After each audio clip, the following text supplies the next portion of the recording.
Hey guys, this is Mr. Sal. We're going to look at Module 6, Lesson 7, solve equations with logarithms on both sides. Not all the problems are like that, but there are some. Thanks for watching. Don't forget to like, comment, and subscribe. Like this one, we only have to solve with a logarithm on one side. Now we did learn how to solve these last time using a calculator, but well, we'll look at both ways this time. So if I change this first into an exponential equation, then I would have a base 7, that didn't turn out very good, a base 7 to the power of z would equal 49. Then we just got to figure out what power of 7 would give us 49, because that one is a, I guess, perfect power of 7. And we can see that 49 splits up into 7 and 7, which is the same as 7 squared. So if this equals 7 to the power of z, that's not a 2. Then we ignore the 7's, and we got 2 equals z. Well, that's one way, and that's kind of old-fashioned, but we like the calculator method, which allows us to change the base into whatever we want it to be. Particularly, it'll be the whatever log we choose, of 49 over 7. So do you guys want the natural log or common log? Because that's usually the buttons on the calculators. And it doesn't matter which one we choose. So we'll do the natural log of 49 divided by the natural log of 7. And when I type that into the calculator, I get 2 again. So it just kind of confirms that z is 2. Alright, if we were to do this the old-fashioned way then, I've got a base 2. And its exponent is the answer for the logarithm. That's u, 2 to the power of u. And this would equal whatever the log is of, which was, in this case, 64. So I've got to figure out what 2 to the power is. I'm sorry, the power of 2 is to get 64.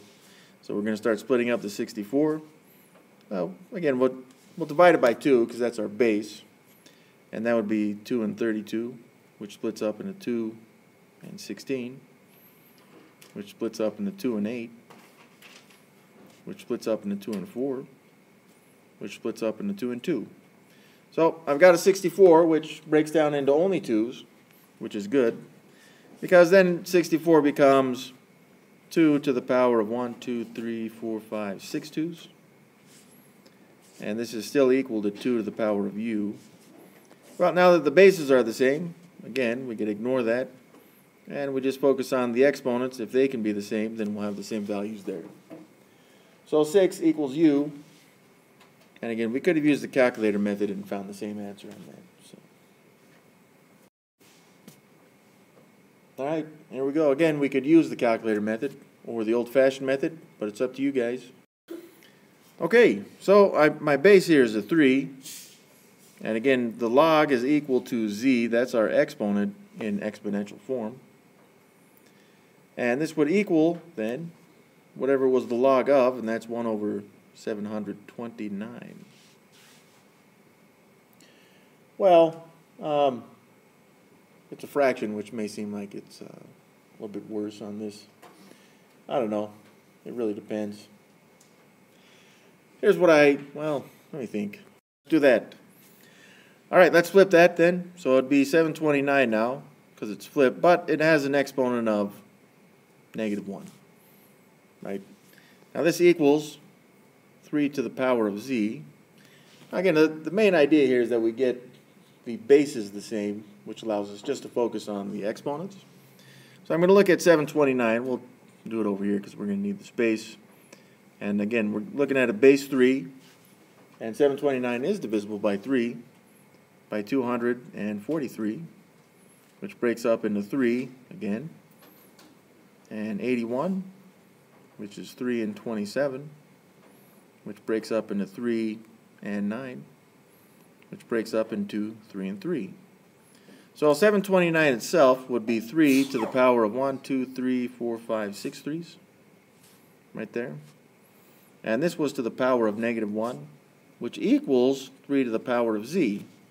Well, we're so close to having, well, we have the bases the same. Let me take that back. However, we kind of want this to be one expression so we can compare them straight across instead of a 6 and a -1. So just looking back at, I forget which module it was, but this exponent property allows us just to multiply the two exponents. So this would end up being 3 to the power of 6 times negative 1, which is negative 6, which equals 3 to the power of z. That gives us the answer directly. If we get rid of the bases, then we get negative 6 equals z.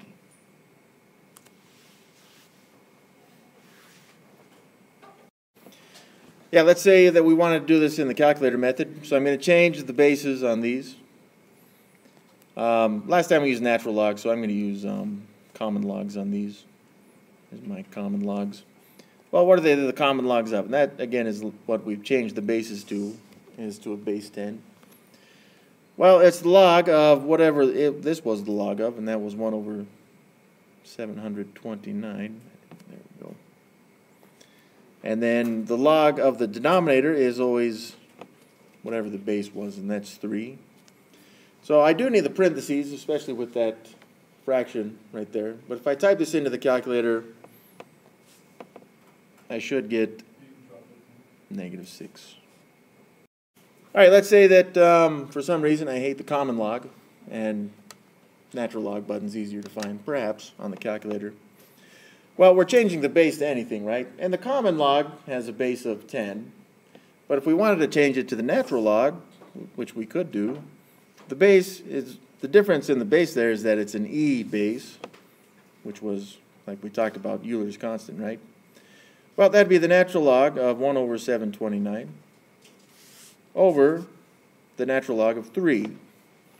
And again, if you type this into the calculator, just like we see it right there, then you would get the same answer, which may sound kind of weird, but we're going to solve this. Log base 3 of 1 over 81 equals x. All right, let's change this then. So I've got my base, which is 3, and then whatever the log equals, that's my exponent. So 3 to the power of x. This equals whatever it was the log of, which was 1 over 81. Now again, this looks different, but it means exactly the same thing. It's just written a different way. All right. I'm going to use the same method we did on that last one. I'm going to change that 1 over 81 by reciprocating it into 81, but it'll have the power of negative 1. So now I'm going to look at 81, or just the 81, and I'm going to split it up into 3's by factoring. So that'd be 3 and 27. We just kind of saw this, right? 3 and 9, and then 3 and 3. So 81 itself would be 3 to the power of 4, but this is to the power of negative 1, which equals 3 to the power of x. Now again, I've got 3 to the power of 4 to the power of negative 1.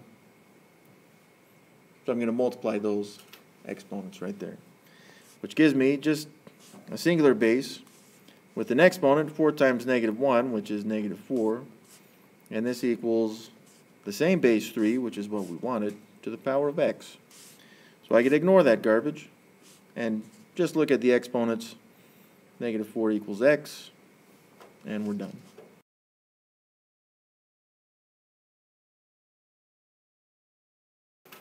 We will solve for x in log base 9 of x equals 1/2.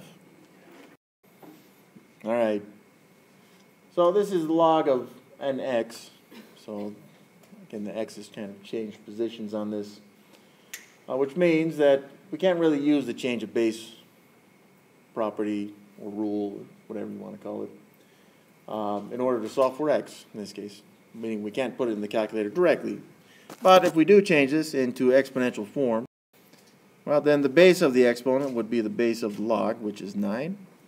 And the power is whatever the log was equal to, and that's 1/2, which equals the unknown for us in this case, whatever the log was of x. Well, I can plug that into the calculator.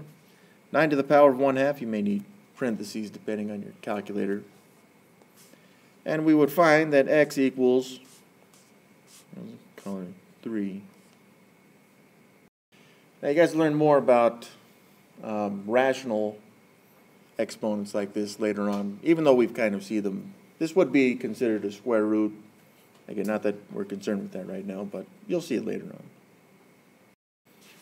Solve, write the answer as a fraction. Okay, fair enough. This one's going to work pretty much the exact same way. The base of the log is the base for my exponential form. Whatever the log equals is the exponent, which in this case is -3. And then it would equal whatever it was the log of, which is b. Now it wants this as a fraction. I mean, we could type in 7 to the power of -3, and it would probably give us a decimal value, which we don't want though.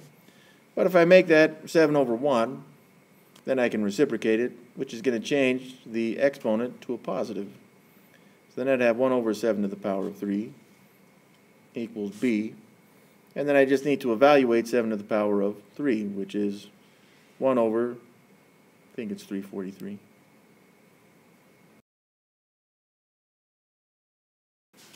Let's say this, all right, before you guys start on this one. Write the answer as a fraction. Maybe that's too much help. I hope it's not, though. Well, this one will work the same way as that last one. The base of the log is the base of my exponential form, 3. And the log equals 3, so that's my exponent for my base 3. And this will equal whatever it was the log of, which in this case is 8x plus 4. Now this, I don't know, I think this even looks better right now. But if we evaluate 3 to the power of 3, which is 27, well, I think it looks better. Well, this now has become an equation, just like we would solve regularly. So I'm going to isolate my x's by getting rid of that plus 4 there. I put that too many. That's subtract 4. So 23 now equals 8x. And then to solve for x, we'll divide both sides by 8. And I've got my 1x equals 23/8. I'm going to keep it as an improper fraction. You could also have 2 7/8. And I don't know what the decimal is, 2.875 or something like that. All three of those would work, but I'm going to stick with this one. All right, so let's go back and check. And there's a couple ways we can check on this, which is kind of nice. But if I take the log, base 3, that was 8x, but now my x is 23/8 on that. Then I say I'm going to add 4 to that. Well, let's see what this equals. 8 times 23/8 would be 23 plus 4, which would be 27. So it's the log base 3 of that stuff. And at this point, we're looking at this more like a question mark. Does that equal 3? And we could go about this two ways. We could change it now into exponential form, which is the most common way, which would give us 3 to the power of 3 equals 27, which is true.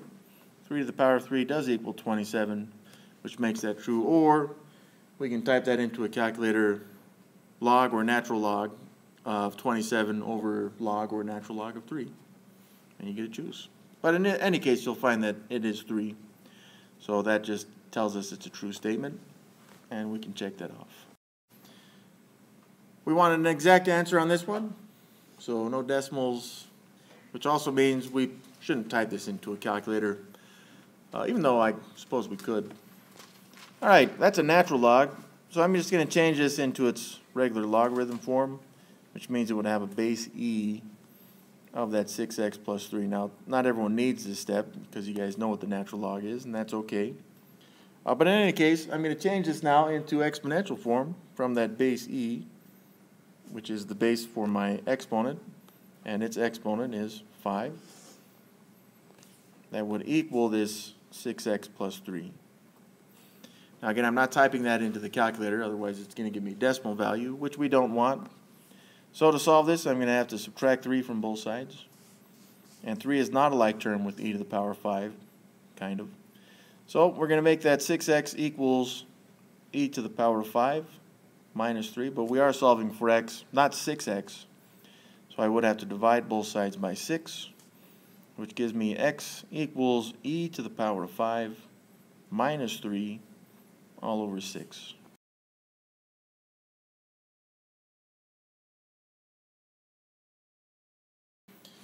Solve for n in the equation below. Write the answer as an integer or reduced fraction. This one may look far more complicated than it should. It's not really that bad. I think this one's kind of like our old-fashioned absolute values problems, which everyone loves so much, and we'll plan to see those on the final as well. What I need to do on this is kind of treat the log base 5 of n as a variable. All right. Now, if I were to do that, I need to isolate it so that it's by itself. So I'm going to get rid of that minus 6 first by adding 6 to both sides. So that gives me negative 4 log base 5 of n equals negative 4. But I don't want to multiply the log by anything, so I got to get rid of that multiplied by negative 4 by dividing both sides by negative 4. So this gives me then log base 5 of n equals 1. And then we're looking at a problem like we did, I don't know, 3 or 4 problems ago, where we're solving for whatever it's the log of. So I'm going to change this into exponential form. 5 to the power of 1 equals n. And 5 to the power of 1 is 5. So n equals 5.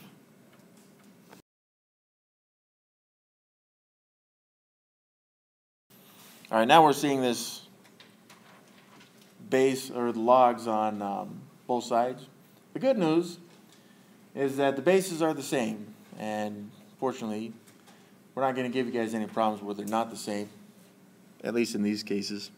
So the log bases are the same, so we're going to get rid of those, just like we would with the bases that are the same for the exponents, because this would kind of shift into that format, and then we would just cancel out the bases. But in this case, we're going to cancel out the bases. Again, that's only because they're the same that we can do this. So this becomes then 2x equals 3x minus 12, which is an old-fashioned equation which we can solve. I can subtract 3x from both sides of the equal sign, which gives me negative 1x equals negative 12. Then I'll divide both sides by negative 1 to get just a regular 1x, which is 12. Log base 3 of x equals log base 3 of x minus 8. This one comes up kind of weird though, right? Because when I cross out my logs, or just get rid of them and rewrite this without them, I get x equals x minus 8. Now some of you guys realize there's something funky about this. We can take this a little bit further by subtracting x from both sides, which is 0 equals negative 8. But last time I checked, 0 does not equal negative 8. That's always going to be false. Does anyone remember what that means? Yeah, on the homework, it would be does not exist, no solution, whatever. D&E is good. All right, you guys, that concludes the lesson. So thanks for watching. I hope you guys liked it. If you did, please click the like button and subscribe to the channel, then leave a comment about the lesson below. Have a good one.